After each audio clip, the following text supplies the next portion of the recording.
ó, vairer, tá vendo? Ó, vaiar, Aharon, observou aí? Que vai levantar um altar perante o povo, ou para o Senhor, e veja que Arão irá chamar aquele altar de altar do Senhor, de Javé. E não só isso, olha o que diz o texto. Vaiomer Hagla Adonai Mahar. Ou seja, e levantaram o altar, veja aqui em cima, no primeiro sublinhado que você está vendo, eu tenho a palavra Vaiaven Misbeah, Lifnei, tá vendo? O Lefanav, vai crar. Levantou ele um altar, Misbeah, era um altar especificamente a um Deus especial, não era qualquer Deus. Ele levantou esse altar para quem? Para Javé.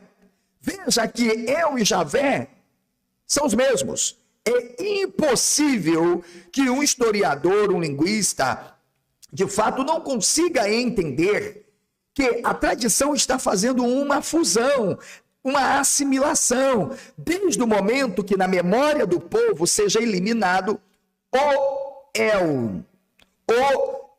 Por que o El? Porque esse El é um Deus dos povos, é um Deus pagão. É um Deus Senhor, é um Deus Baal, é um Senhor, é um Deus de tempestade, é um Deus de guerra, é um Deus Elohim Tsevaot, como vocês podem saber. Então, é preciso que haja isso. Agora, a festa cujo altar foi levantado com a figura de El, foi para o Senhor. Vocês estão compreendendo? Não foi absolutamente para nenhum outro Deus, a não ser para o Senhor.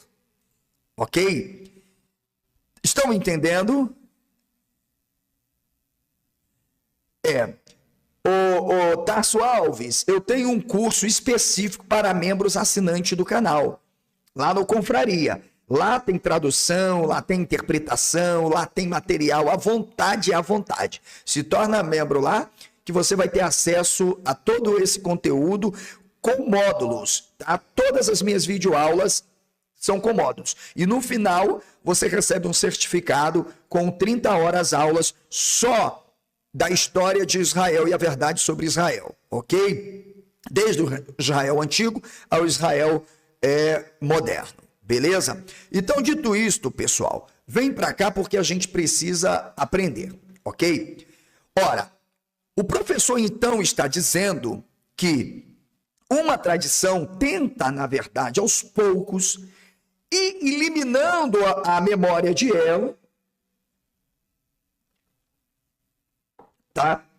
De modo que o povo entenda que El e Javé são os mesmos. Entretanto, o que nós percebemos é que há uma condenação para todos que adoram El ou Baal.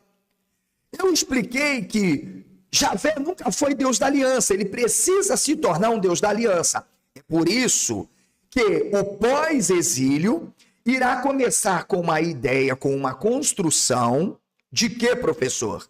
De um cara chamado Avram, que se torna Avraham, que vai estar destinado a possuir uma terra que mana leite e mel, chamada Canaã, Palestina, ok? Que já era habitada por palestinos e, evidentemente, indivíduos que tinham vindo do norte da África, ok? Isso é fato, pegando o berço civilizatório, tá?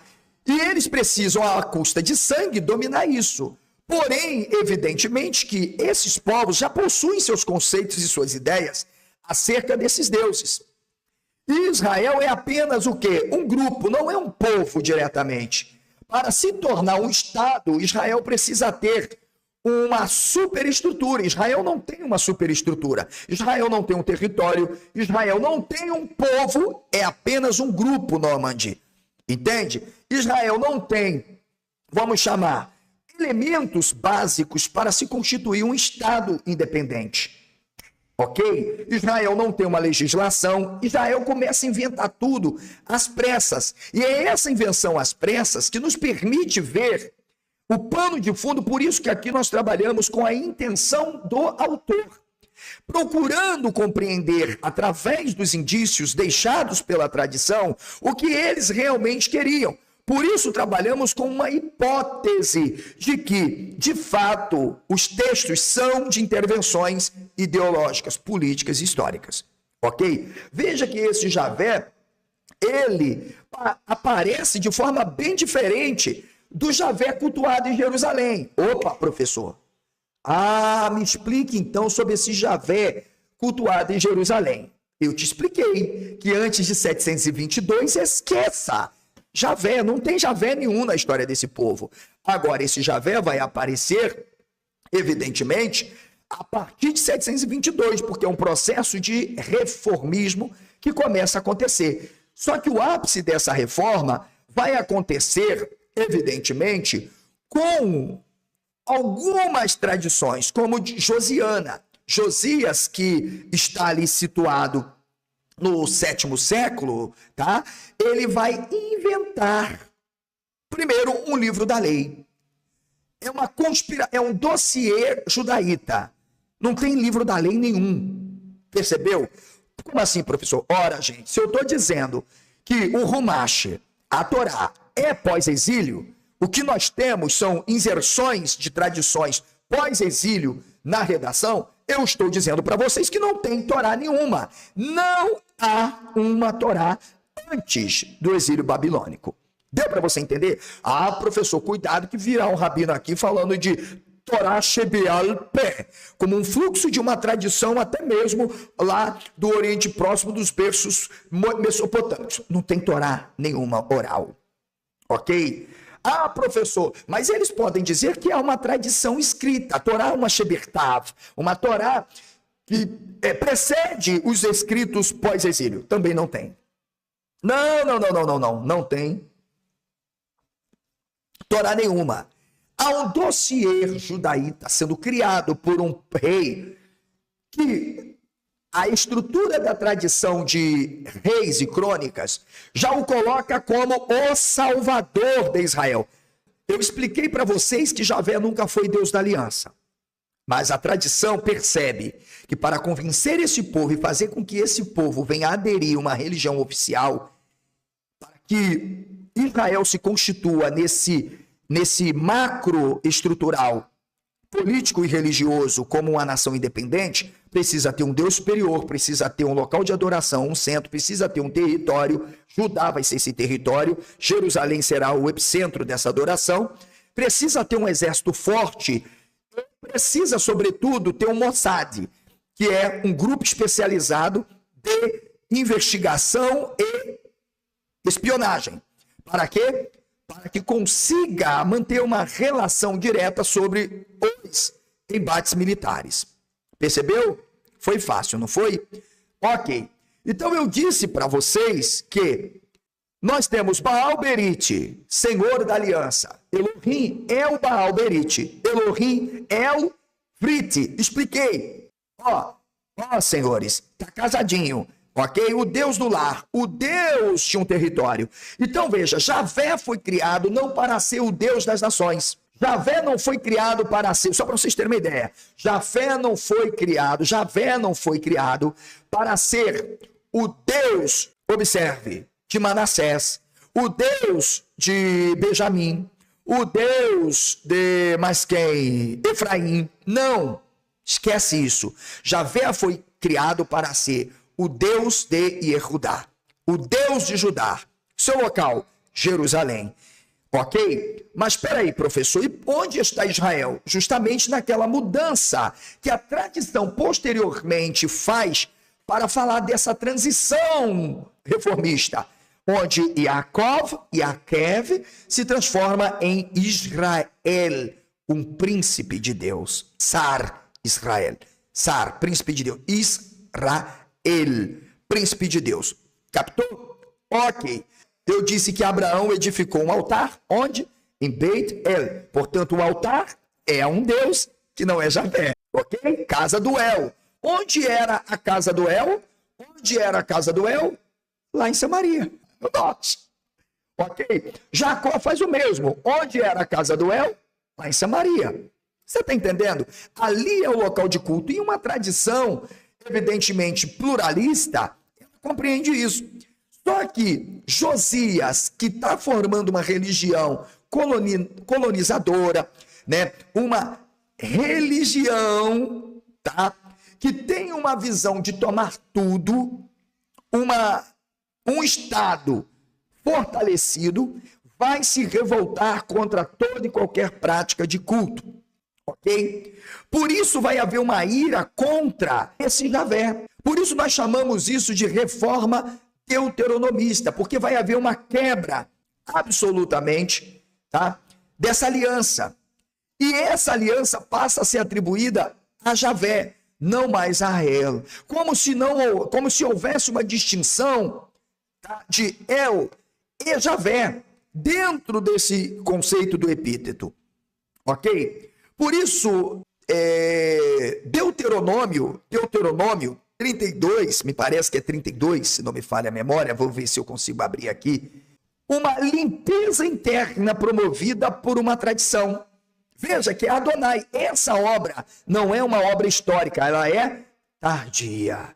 É uma obra que é enxertada por uma tradição judaíta. Você está percebendo como o cânon em Suripupedita, o cânon do Antigo Testamento, foi sendo organizado? Há um conflito absolutamente de tradições, tá? Que querem, na verdade, suprimir todo um contexto religioso, social, político, de um povo para estabelecer uma classe poderosa. E essa classe é a classe Zadoquita. E aí você tem que adquirir o meu PDF por apenas R$30. Ezequiel, o profeta das elites, que é um sacerdote Zadoquita, a favor da opressão. Beleza? Na obra dos cronistas e históricas de juízes, olha só, um processo de poder. Inclusive, cabe-me aqui falar de um dos principais figuras que aparece, tá, nas narrativas bíblicas, e vocês não percebem quem é essa figura, professor, que de uma hora para outra aparece na narrativa bíblica. Se Gênesis foi escrito, depois eu vou mostrar para vocês quem é essa figura agora, porque o professor gosta de ajudar. Leiam aí, senhores e senhoras, este texto. Preste bem atenção nesse cara que aparece aí chamado Avimelech. Expliquei. A palavra Av significa pai. Melech, ou Melech, você pronuncia do jeito que você achar melhor, Sefarad ou Askenaz, tem duas formas de pronúncia. Av-Melech. De novo, Av-Melech. Ok? Só que nós temos aí Avi. Presta atenção agora na pronúncia. Vem para cá, meus alunos de hebraico. Av, pai. Avi, meu pai. Melech, rei, ou Melech. Ok? Você pode pronunciar com o Dagesh. Abi, Melech. Abi, Melech. Ok? Juntando as palavras, vamos lá ver se meus alunos de hebraico do Confraria, do Gabit estão aprendendo.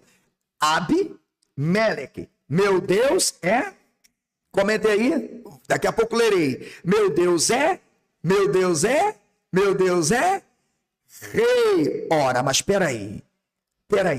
Eu não ensinei que não existe Deus. São apenas ideias, mitos, que são empregados para a fundação, de fato, estatizante de um povo, seja por um império ou por uma monarquia. Eu expliquei que os mitos são mitos fundantes, que a ideia de Deus está sempre na figura do rei e não de nenhum outro.